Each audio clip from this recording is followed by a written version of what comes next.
მთიბელნი ერქვა მაგას, მთიბელნის და მამკალიც.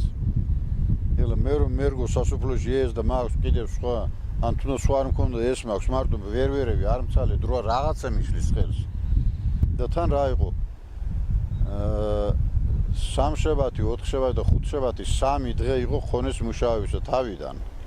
პირველი ორშაბათი, თების დაწყების შემდეგი ორშაბათი და კიდე იმის შემდეგ უქმე იყო სეტყვისთვის ვიჭერთო, ანუ სეტყვამ რო არ რო გატეხო ის უქმე და იმუშაო, მე სეტყვა დაგაზარალებს თურმე.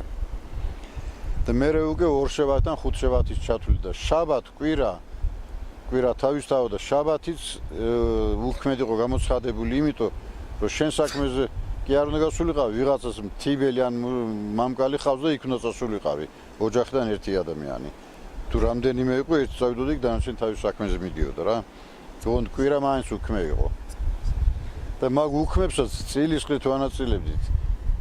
პირველი შაბათი ამას და კვირა იმას და ასე შემდეგ მეორე შაბათი კვირა იმას მთიბლებისთვის მიყვებოდა მე მამკალი ვისაც სჭირდებოდა რა ბევრი ახლა ჩვენ ყოველ წელს გვჭირდებოდა საკმაოდ ბევრს ხნავდით აქ და მამკალნი მაინც ყოველთვის ყავდნენ რა რომ ყანები რომ მოსამკალად შემო დროზე თუ არ მოიმკოს ცვიო მარცვალი.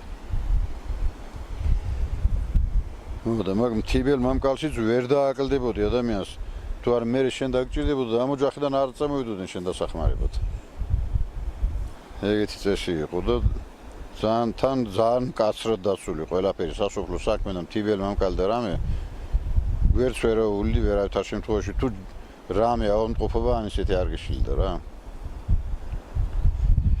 აი ელენე სტოლები უკვე ყანას მკიდნენ და თორნიკე სტოლები ცელში იქნებდნენ.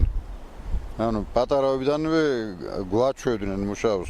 სხვათა შორის მე 14 წლისა ვიყავი მამაჩემთან ერთად რო დავიწყე ტიპა. თან 9 ნომერი ცელით პატარა კი არა, თავიდან დიდი ცელით. და იმის მერე რა ვიცი რაც აქ ვიყავი და მე შატილში ცელი არ გამიგდია ხელი.